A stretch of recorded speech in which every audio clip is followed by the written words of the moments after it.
अस्सलातु वस्सलामु अलैका या ख़ातमन नबिय्यीन व अला आलिका व अस्हाबिका या इमामल अंबिया वल मुरसलीन। हम्दो सलात तारीफ़ व तौसीफ़ अल्लाह पाक के लिए जो तमाम जहानों का पालनहार है। बारगाह रिसालत में आप सल्लल्लाहु अलैहि वसल्लम में मोहब्बतों का खिराज पेश करने के बाद मेरे नहायत वाजिबुल एहतराम ज़वील एहतशाम बरादरान इस्लाम ख़वातीन व हज़रात, अस्सलामु अलैकुम व रहमतुल्लाहि व बरकातुहू। इंतहाई माज़रत से मैं चूँकि सुबह बड़े लंबे सफ़र पे हूँ, मैंने 7 बजे निकलना है कश्मीर के लिए। तो चूँकि आज बयान था अल्लामा फ़ीज़ुल्लाह मुस्तफ़ी साहब का, बवजह अलालत वो नहीं पहुँच सके, अल्लाह उनको सेहतियाबी अता फ़रमाए। उनके हुक्म पे मैं हाज़िर हूँ। अगर आपकी तवज्जो रही तो मैं थोड़े वक्त में ज़्यादा बातें कर सकूँगा, लेकिन तवज्जो ना रही तो अल्लाह रसूल के दिए मोती ज़ाया हो जाएंगे।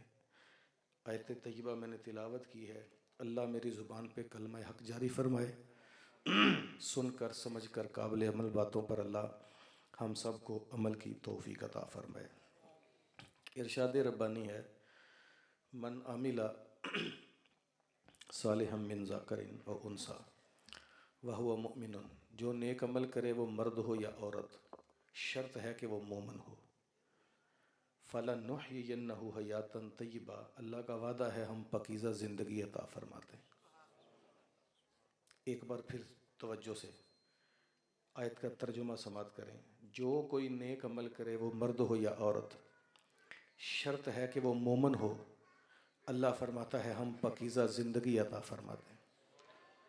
ईमान और अमाल सालिहा का बड़ा गहरा ताल्लुक़ है। अमाल और हैं, ईमान और है।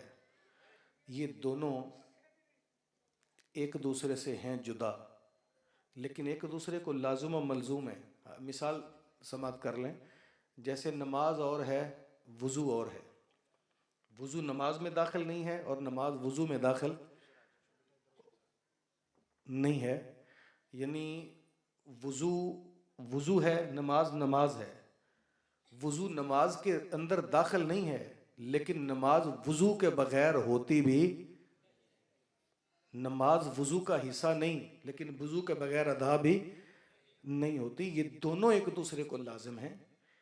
इसी तरह ईमान और अमाल भी हैं जुदा जुदा, लेकिन दोनों एक दूसरे को लाजिम और मलजूम हैं। मैं मिसाल से बात आसान करना चाहूँगा। ईमान एक हिंसा है, ये होता ना एक, और अमल एक ज़ीरो। जब ईमान के हिस्से से अमल का ज़ीरो लग जाए तो ईमान के दर्जे 10 हो जाते हैं। एक और नेक अमल करके ज़ीरो बढ़ा दें तो ईमान के दर्जे 100 हो जाते हैं। एक और नेक अमल करके ज़ीरो लगाएं तो ईमान के दर्जे 1000। आप जैसे जैसे नेक अमल करते रहेंगे, ज़ीरो बढ़ते रहेंगे, पीछे से ईमान के दर्जे भी। पहले ईमान अकेला था, नेक अमल किया तो दर्जे 10 हो गए, और नेक अमल किया तो ईमान के दर्जे 100, एक और नेक अमल किया तो ईमान के दर्जे 1000। आप अमल करके ज़ीरो बढ़ाते जाएंगे तो पीछे ईमान की ताकत भी बढ़ती जाएगी। आप सैकड़ों अमाल करते रहें, ज़ीरो बढ़ते रहें, बहुत सारे, लाख नहीं, करोड़, अरब, खरब, बहुत सारे नेक अमल करके आप अदद को बढ़ाते रहें, पीछे से ईमान का हिस्सा ख़त्म कर दें तो अमल की कोई वक़्त बाकी। इसलिए ईमान और अमाल का गहरा ताल्लुक है। ईमान के दायरे में रहकर नेक अमल करेंगे तो फ़ायदा होगा। अगर नेक अमल ही करते रहें, पल्ले ईमान नहीं होगा तो वो नेक अमल भी काबिल कबूल नहीं होंगे। यार आपने कभी देखा, ये जो मैदान जंग में जंग करते हैं यहूदी और मुसलमान, दोनों के लड़ने का मकसद एक ही होता है। यहूदी भी अपने वतन और मजहब के लिए लड़ता है, भाई अल्लाह आपकी मोहब्बत कबूल फरमाए, चंद लम्हों के लिए बैठ जाएं, मेरे लिए दुआ कर दें, अल्लाह मुझे अपनी जनाब से ज़्यादा अता फरमाए। लेकिन ये नोट लेके बैठ जाएं, बकिया दोस्त अहबाब को ज़रूर दें, लेकिन तवज्जो रखें वरना मेरे जुमले ज़ाया हो जाएंगे। यहूदी भी अपने वतन और मजहब के लिए लड़ता है। अल्लाह आपकी मोहब्बत कबूल करे। असल लोगों की तवज्जो बढ़ जाती है, वरना पैसा तो हर बंदे को चाहिए। तो जो रखें, यहूदी भी वतन और मजहब के लिए लड़ता है, मुसलमान भी अपने वतन और अपने, तवज्जो है कि नहीं? दोनों के मैदान में लड़ने का मकसद एक है, लेकिन हमारा अकीदा है यहूदी मर जाए तब भी मरदूद है, बच जाए तब भी, डट के कहें बब, तब भी यहूदी मर जाए फिर भी मरदूद है, बच जाए फिर भी, मुसलमान चला जाए तो शहीद है, बच जाए तो गाजी। इसे दोनों हालतों में जो एजाज बख्शा है वो ईमान ने बख्शा है। तो ईमान के दायरे में रहकर जो अमल करें, अल्लाह फरमाता है जो ईमान के दायरे में रहकर अमल करे, हमारा वादा है हम पकीज़ा जिंदगी अता फरमाते हैं। हर बंदा ये कह सकता है कि मेरी जिंदगी पकीज़ा है, लेकिन किसकी पकीज़ा है? मुफस्सरीन ने इस आयत के ज़िमन में बहुत कुछ लिखा, लेकिन मैं एक कौल बयान करूंगा अगर आपकी तवज्जो रही तो। मौला कायनात मौला अली करमल्लाहु वजहुल करीम फरमाते हैं जो बंदा नेक अमल करे, अल्लाह उस बंदे को सिले के अंदर, नेक अमल के सिले में 5 इनाम अता फरमाता है। मैं जब तक आपके ज़हनों तक बात मुंतकिल न करूं तब तक छोड़ूंगा नहीं, तवज्जो आपकी रही। अल्लाह नेक अमल करने वालों को कितने इनाम देता है? 5। उन 5 इनामात का ही दूसरा इनाम पकीज़ा जिंदगी है।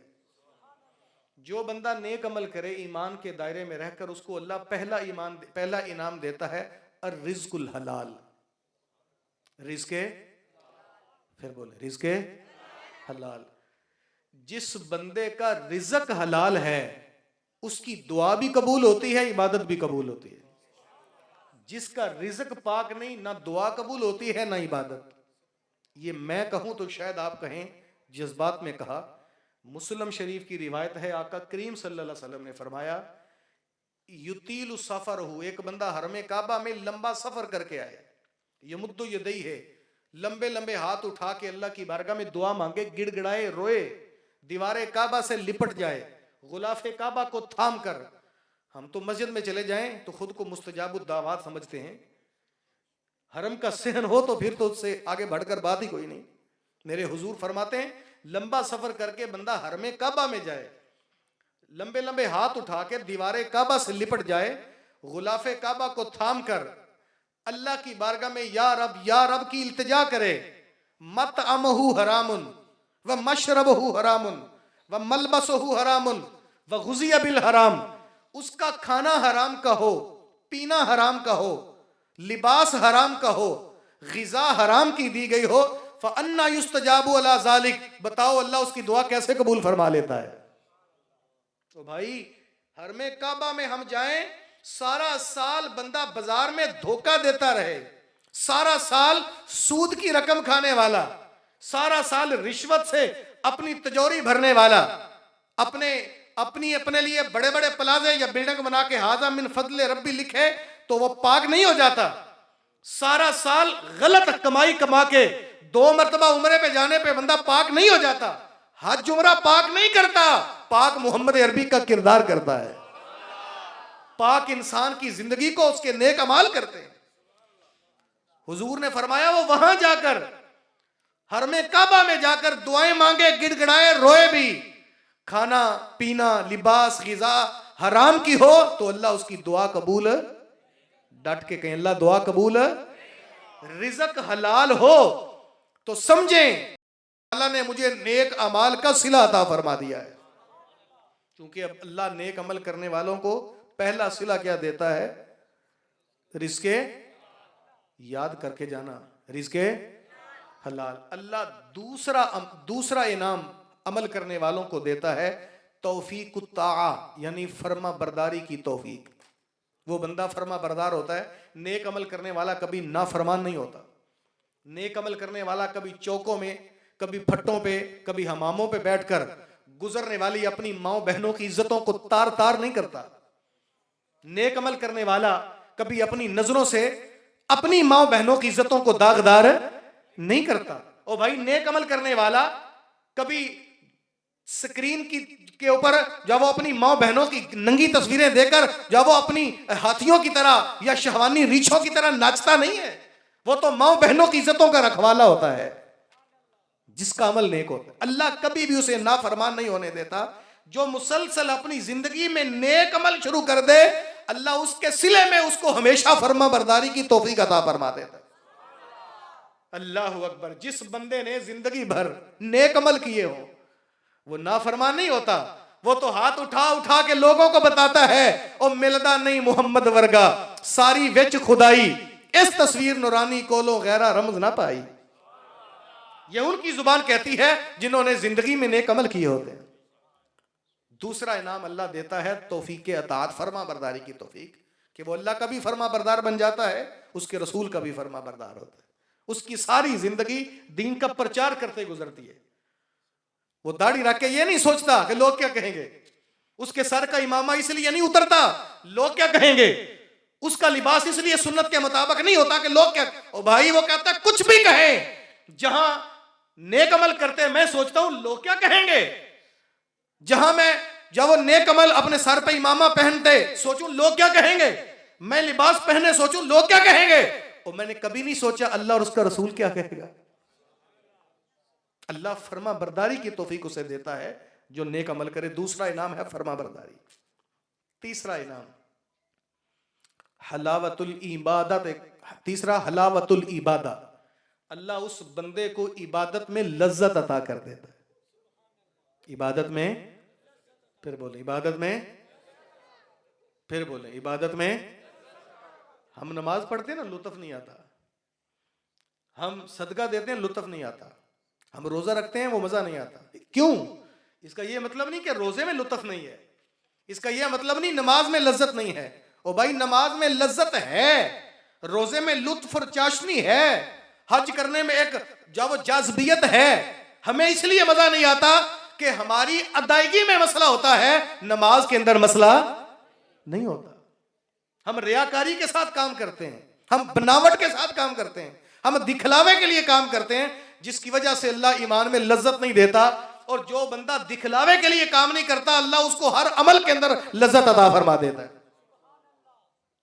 बात की समझ आ रही है? हम काम करते हैं दिखलावे के लिए, और दो चीजें इंसान की जिंदगी से लज्जत उठा लेती, एक दिखलावा और एक जब बंदा नेक अमल अल्लाह के लिए नहीं बंदे के लिए करे।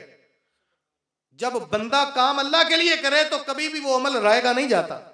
अमल रायगा तब जाता जब बंदा अमल बंदे के लिए करता है। तो जब बंदे के लिए अमल करेंगे तो फिर सिला भी बंदे से मांगेंगे, तो बंदे से मांगने से कभी सिला नसीब। मैं आपको घर की छोटी मिसाल दे दूं।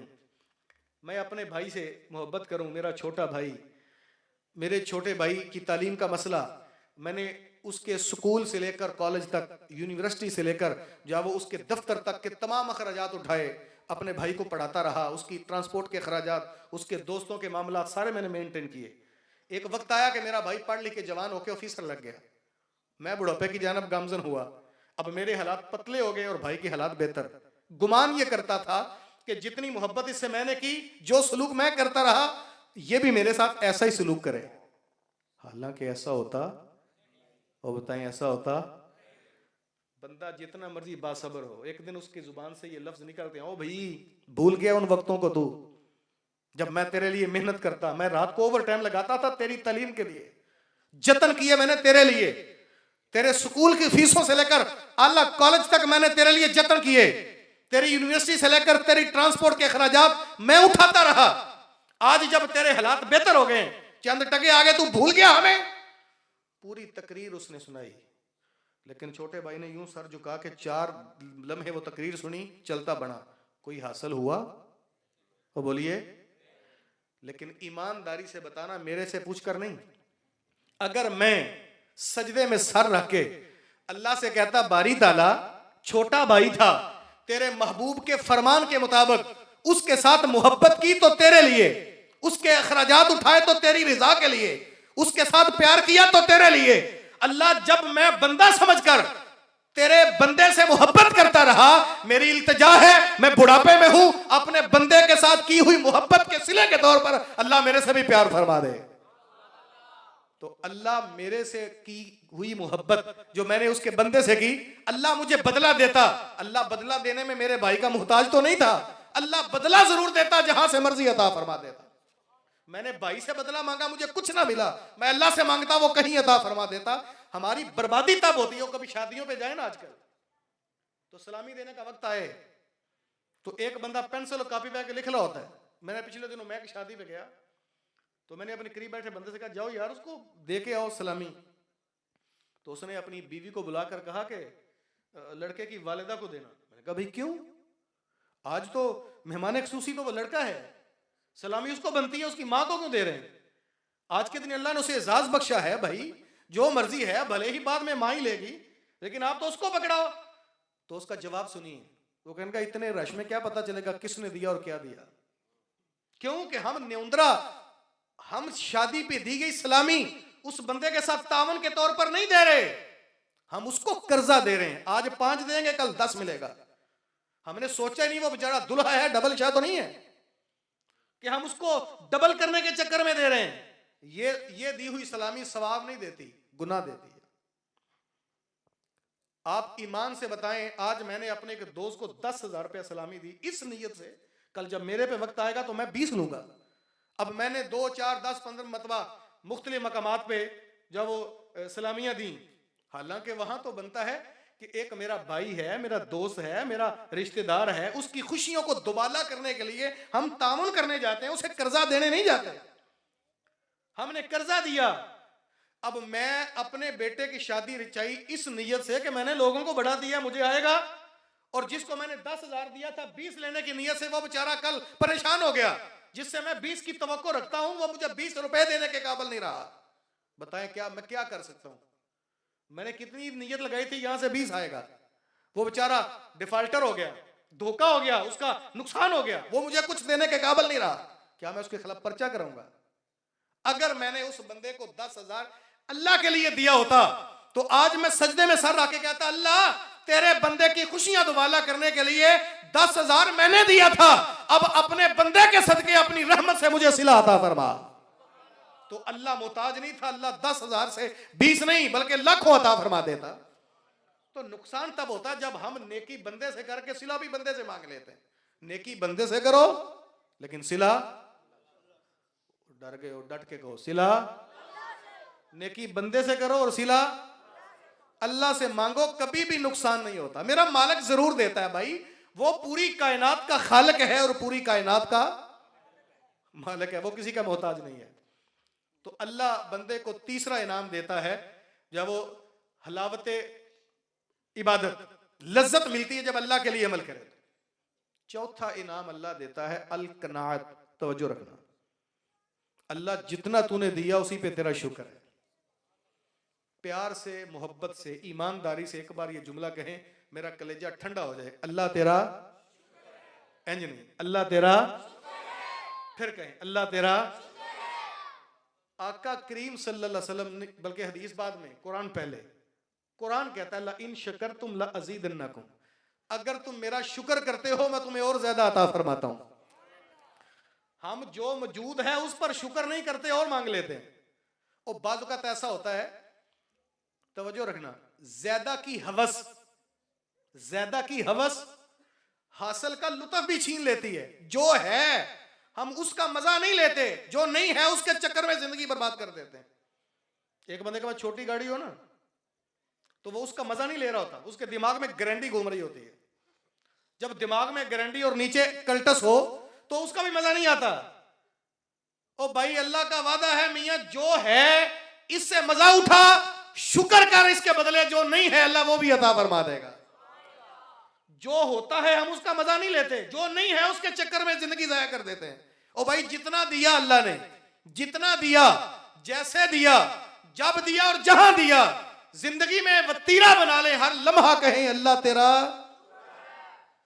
एक लम्हा हम ये कहें, अल्लाह फरमाता है कि तू मेरा शुक्र कर, मैं तुझे कई गुना ज्यादा बढ़ा के अता फरमा देता हूं। जब हम अल्लाह, आका करीम सल्लल्लाहु अलैहि वसल्लम ने फरमाया, मौला कायनात इसको रिवायत करते हैं और मेरे उस्ताद ये ग्रामी पीरजादा रजा साके मुस्तफ़ा साहब, अल्लाह उनका साया दराज फरमाए। आप तो इस हदीस को बयान करते फरमाते होते हैं ये टेंशन फ्री हदीस है, इसको सुन ले तो टेंशन खत्म हो जाती है।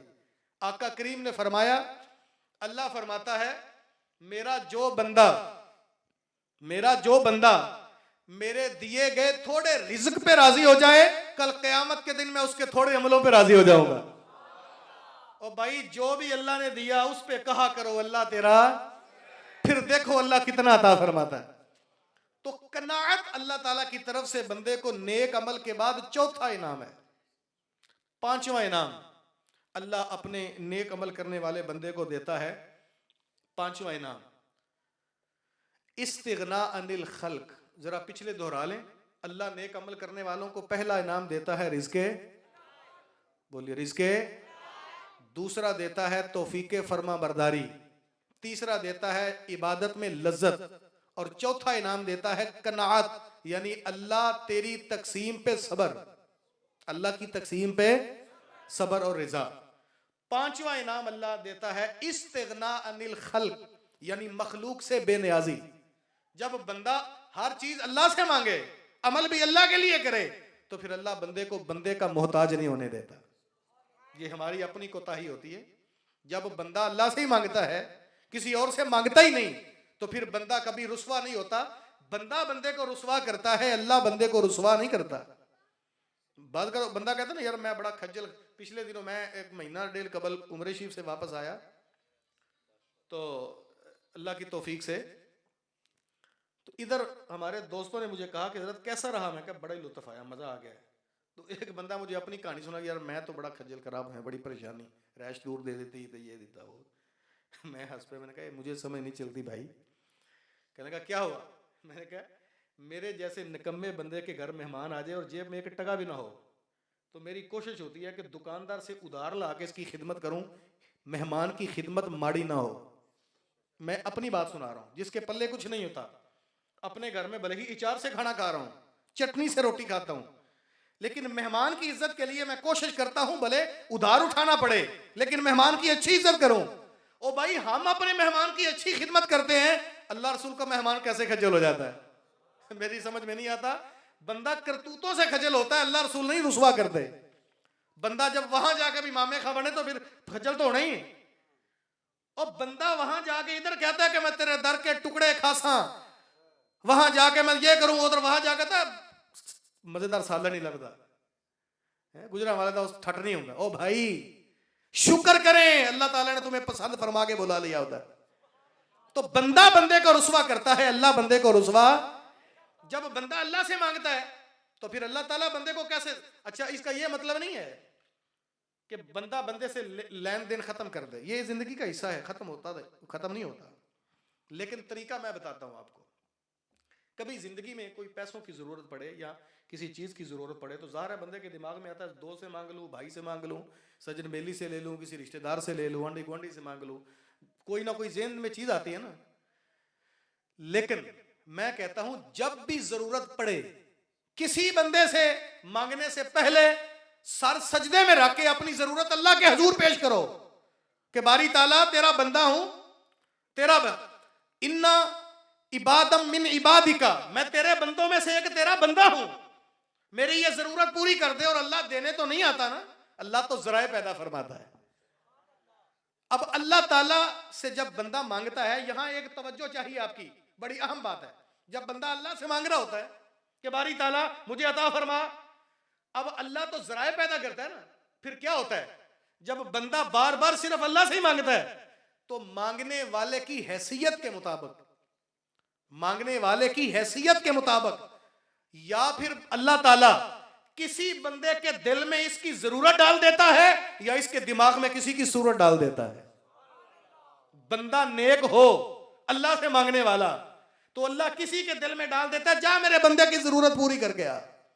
और अगर बंदा मेरे जैसा गुनाहगार हो तो अल्लाह मेरे दिमाग में डाल देगा फला बंदे के पास चला जा तेरी जरूरत पूरी हो जाएगी।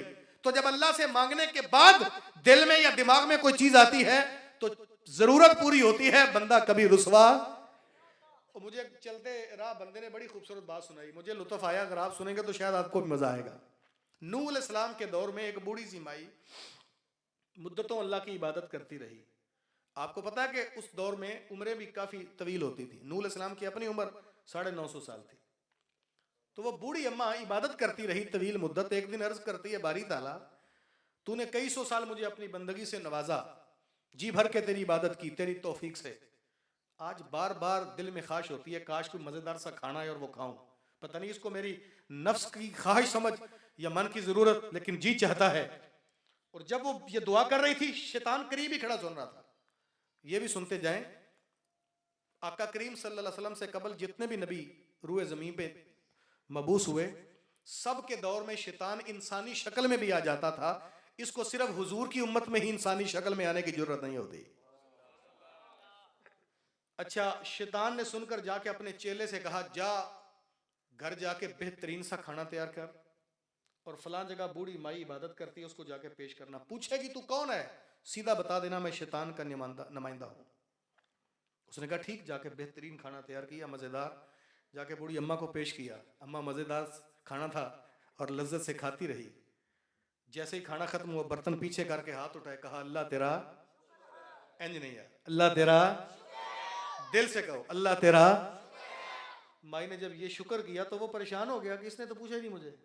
आगे बढ़ के कहता है, अम्मा पूछेगी नहीं मैं कौन और कहां से आया हूं। माई मुस्कुरा के कहती है, पुत्र मुझे तेरे से गरज ही कोई नहीं, मैंने अपने अल्लाह से खाना मांगा था, ये अल्लाह की जिम्मेदारी है, वो देने के लिए खुद आ जाए या शैतान के हाथ में भेज दे।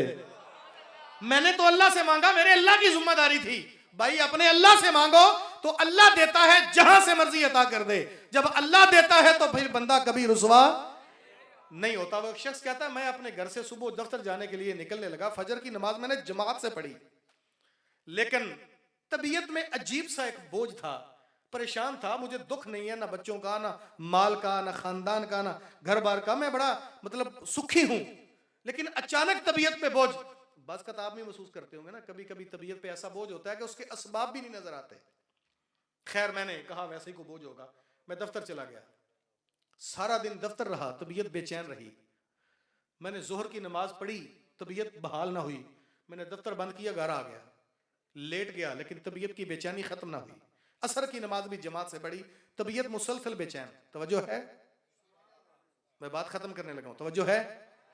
तबीयत मुसलसल बेचैन। मैंने सोचा मगरब की नमाज साथ वाले मोहल्ले में पढ़ता हूं, वहां मेरा बड़ा जिगरी यार है, उसके साथ अपनी कैफियत को शेयर करूंगा, हो सकता है तबीयत बहाल हो जाए। इस नियत से मैंने मगरब की नमाज साथ वाले मोहल्ले में पढ़ी। दौराने नमाज जमात से नमाज पढ़ी, दौराने नमाज मेरी तबीयत का बोझ हल्का होना शुरू हो गया। नमाज पढ़ने तक बिल्कुल मैं रिलैक्स। नमाज पढ़ी, दुरूद पाक पढ़ना शुरू कर दिया। अचानक मेरी नजर उठी तो एक कोने के अंदर छोटा सा बच्चा दाएं बाएं के माहौल से बेनियाज होकर अपने अल्लाह से कुछ मांग रहा था। उसके नन्हे नन्हे रुखसारों पे आंसुओं के कतरे मुझे बड़े मतलब अजीब से लगे। मैं उठा, आगे बढ़ा, मैंने कहा बेटा बताओ अपने अल्लाह से क्या मांग रहे थे। तवज्जो रखना यार जुमलों पे, बेटा अपने अल्लाह से क्या मांग रहे थे। उसने यूं पलट के देकर कहा, अंकल अब्बू फोत हो गए हैं, उसके लिए जन्नत। मेरी मां रोती रहती है, उसके लिए सब्र। बहन मां से कपड़े मांगती है, उसके लिए रकम। उसके जवाब ने तो मुझे हैरत में डाल दिया। छोटा बच्चा और कमाल का जवाब। मैंने पूछा बेटा इतनी खूबसूरत गुफ्तगू करते हो, स्कूल जाते हो? कहा हाँ जाता हूं। बेटा कौन सी क्लास में पढ़ते हो? कहा अंकल पढ़ने नहीं जाता, मां चने भून के देती है, तलबा को बेचने के लिए जाता हूं, और जो पैसे मिलते हैं उससे मेरे घर की गुजर औकात होती है। मुझे धचका सा लगा। मैंने आज राहे हमदर्दी पूछा, बेटा अगर कोई बंदा तेरे घर के अखराजात अफोर्ड कर ले तो क्या तुम स्कूल पढ़ने जाओगे? उसने कहा नहीं अंकल मैं नहीं पढ़ना चाहता। मैंने कहा बेटा स्कूल क्यों नहीं पढ़ता? कहा अंकल मैंने अपनी आंखों से देखा है, इन स्कूलों में पढ़ने वाले लोग गरीबों से मोहब्बत नहीं करते। इस सारी मस्जिद के नमाजी पढ़े लिखे हैं, अब्बू के दोस्त थे। जब से अब्बू का इंतकाल हो गया है हमें गरीब समझकर सलाम तक कोई नहीं लेता, पूछता कोई नहीं। मैं ऐसी तलीम नहीं चाहता जो तलीम इंसान के दिल से इंसानियत का दर्द खींच लेती है। मुझे ऐसी तलीम नहीं चाहिए जो गरीबों की मोहब्बत से महरूम कर दे। मैं ऐसा इल्म नहीं हासिल करना चाहता जो इंसान के सीने में दिल नहीं पत्थर रख दे। मैं नहीं ऐसा पढ़ना चाहता। मैं तो उस बच्चे की बातों से हैरान हो गया। मैंने यूं पॉकेट में हाथ डाला, जितने पैसे थे निकाल के उसकी झोली में रखे। होता है ना बाज़ कत आप किसी दुखी को इस तरह पैसे दें तो वो तो आपकी 7 पुश्तों तक दुआएं देता है, अल्लाह ताला आपको जज़ा दे, दादे परदादे बख्श दे, क्योंकि आप मुश्किल घड़ी में मेरे काम आए। आप ना होते तो मैं लुट जाता, बिक जाता, बर्बाद हो जाता।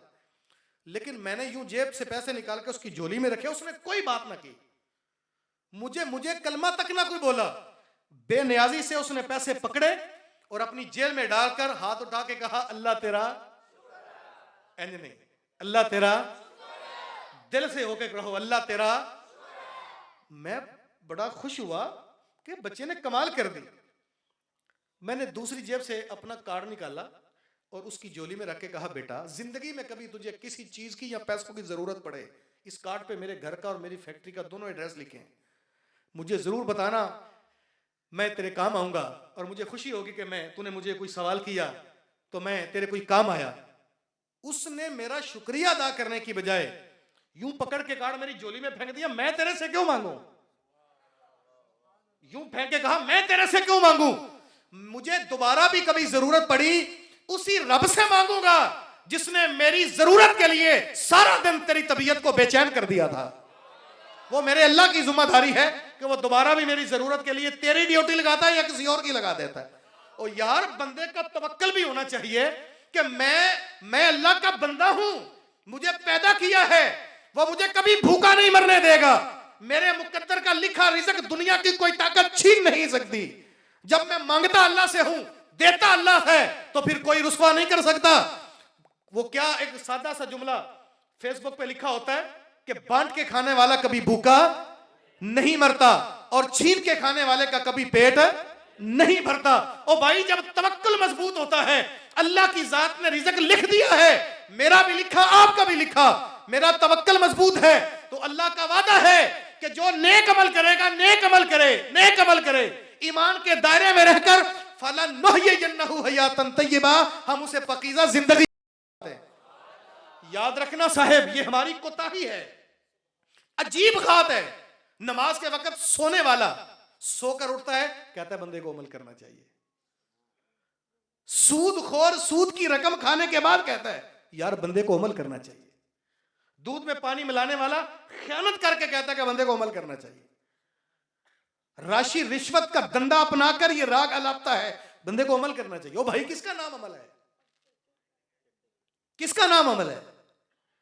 अमल अल्लाह ताला ने इंसान को हिम्मत और तौफीक दी होती है।